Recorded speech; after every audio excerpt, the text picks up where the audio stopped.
നാട്ടിൽ നിന്ന് UK അല്ലെങ്കിൽ വിദേശ രാജ്യങ്ങളിലേക്കൊക്കെ വരുമ്പോൾ നമ്മളെ മെയിനായിട്ട് അലട്ടുന്ന ഒരു പ്രശ്നമാണ് ഡിപ്രഷൻ. അപ്പോൾ അതെങ്ങനെ മറികടക്കാമെന്നാണ് നമ്മൾ ഈ വീഡിയോയിൽ നോക്കുന്നത്. നാട്ടിൽ നിന്ന് നമ്മൾ വന്നു കഴിയുമ്പോൾ നമ്മൾ ഒറ്റയ്ക്കായ പോലെ നമുക്ക് തോന്നാണ്. സ്ഥിരമായിട്ട് നമ്മൾ ചെയ്യുന്ന കാര്യങ്ങളൊന്നും ഇപ്പോൾ ഒന്നും പറ്റാതെയായിട്ട് തോന്നും. അതുപോലെ തന്നെ പ്രത്യേകിച്ച് ഇവിടെ UK ജീവിതത്തിൽ ഹസ്ബൻഡ് അല്ലെങ്കിൽ വൈഫൊക്കെ ഡ്യൂട്ടിക്ക് പോയി കഴിഞ്ഞാൽ നമ്മൾ മിക്കവാറും തനിച്ചാകാറുണ്ട്.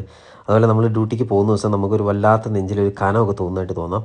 ഒത്തിരി ടയേർഡായിട്ടും വിശപ്പില്ലായ്മയോ അല്ലെങ്കിൽ ശരീരം തളർന്നു പോകുന്നതിലൊക്കെ നമുക്ക് തോന്നാറുണ്ട്. ചിലപ്പോഴത് വീട്ടിലും ജോലി സ്ഥലത്തൊക്കെ നമ്മൾ ദേഷ്യം പ്രകടിപ്പിക്കുന്നതായിട്ട് കാണാം. അപ്പോൾ ഈ പറഞ്ഞ കാര്യങ്ങൾ നമ്മൾ മദ്യപാനത്തിലേക്കും പുകവലിയിലേക്കൊക്കെ ചെന്നെത്തിക്കാറുണ്ട്.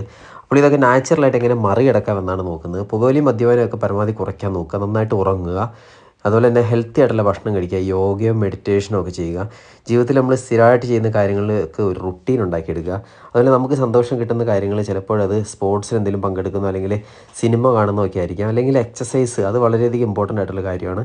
പിന്നെ വിറ്റമിൻ D ടാബ്ലറ്റ് അത് സ്ഥിരമായിട്ട് കഴിക്കാൻ നോക്കുക. അത് വളരെയധികം നമ്മുടെ ഡിപ്രഷന് ഹെൽപ്പ് ചെയ്യുന്നൊരു കാര്യമാണ്. അതുപോലെ മ്യൂസിക് കേൾക്കുന്നതും നടക്കാൻ പോകുന്നതും, അത് പ്രത്യേകിച്ച് നമ്മൾ നാച്ചുറലായിട്ടുള്ള സൈഡിൽ കൂടെയൊക്കെ നടക്കാൻ പോകുന്നതൊക്കെ വളരെയധികം ഉപകാരമാണ്.